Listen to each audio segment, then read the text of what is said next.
Now, unless you've been living under a rock for the last couple of years, you will be well aware that a big transition is rippling its way across the world. My name is Nikki Shields. I'm an automotive journalist. Some say I'm a bit of an EV geek. But why am I here talking to you? Well, my hint at the beginning was referring to our move towards carbon neutrality and a renewable future. We're also witnessing a dramatic change in our energy landscape. And while the switch from fossil fuels to new sources of energy like wind and solar is absolutely critical, it isn't a simple one. Solutions that can help make this transition as smooth and as straightforward as possible are obviously going to be really valuable.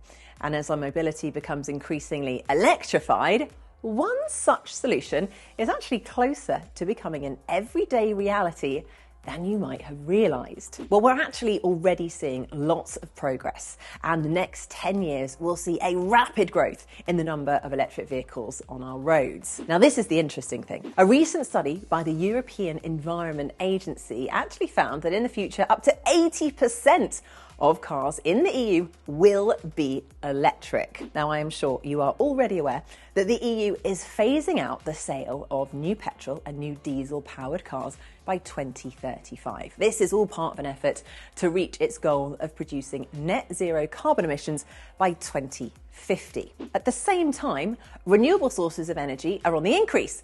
In 2021, renewables generated around 37% of our electricity here in Europe. And that figure, fortunately, is expected to grow to 69% by 2030. It's starting to sound good, but while the transition to renewable energy continues, a number of challenges still need to be considered and overcome. These include a higher demand for electricity at peak times. What do I mean by that? Well, let's take this as an example.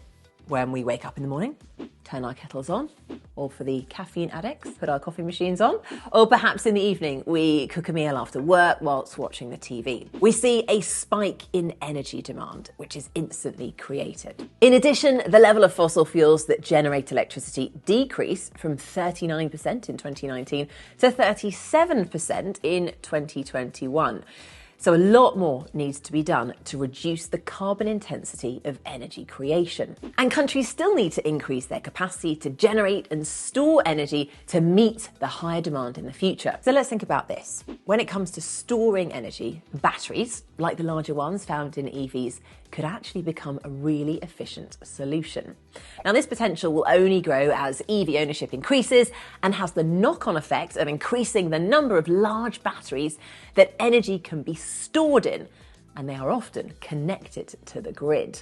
To really make the most of this opportunity, a new concept called vehicle-to-grid is being developed right now, and soon this may become a key feature in all future EVs. And if it does, it offers a really clever solution that would help with the world's big energy transition.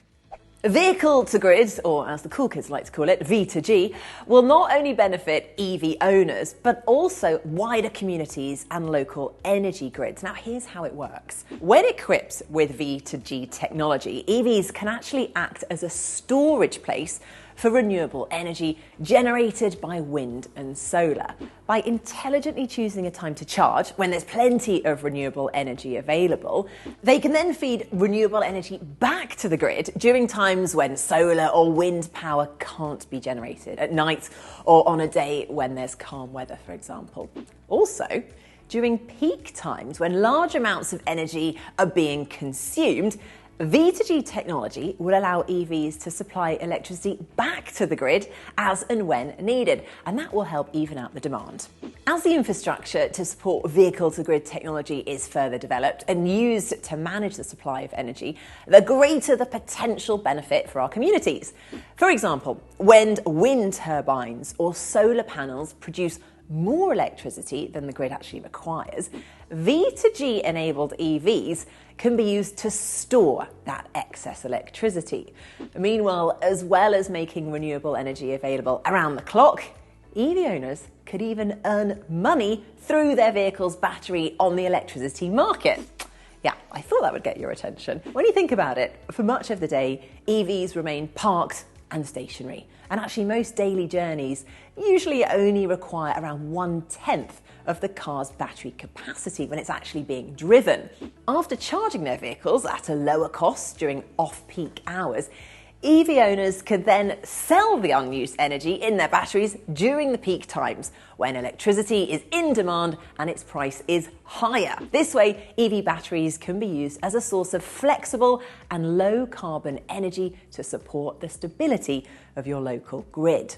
As well as giving EV owners the opportunity to contribute to the stabilisation of their local grid, V2G technology will also contribute to the reliable provision of renewable energy. On top of all of this, a number of projects have demonstrated how V2G technology can provide additional benefits, including boosting the democratisation of the grid, i.e. making it more accessible, supporting new entrants to the energy market, and empowering communities so we can all benefit from zero carbon energy sources. As V2G technology expands, all our electric vehicles combined could serve as a power plant spread throughout the community. Think about this. One EV can store enough electricity to supply up to 5 households for 24 hours. If you scale that up, imagine the impact electric vehicles could have on towns and cities with thousands of homes. And actually, it's not just towns and cities. Entire countries would be able to reap the benefits, taking advantage of excess renewable energy during the middle of the day and offsetting peak morning and evening grid demand. By supporting the decarbonisation of the energy system away from coal and gas-fired power stations, V2G technology would represent an important step on our path to independence from fossil fuels, reducing carbon emissions and achieving climate neutrality. As the world is moving towards a clean and renewable future, I'm absolutely fascinated to see what role V2G technology will play in our journey to net zero.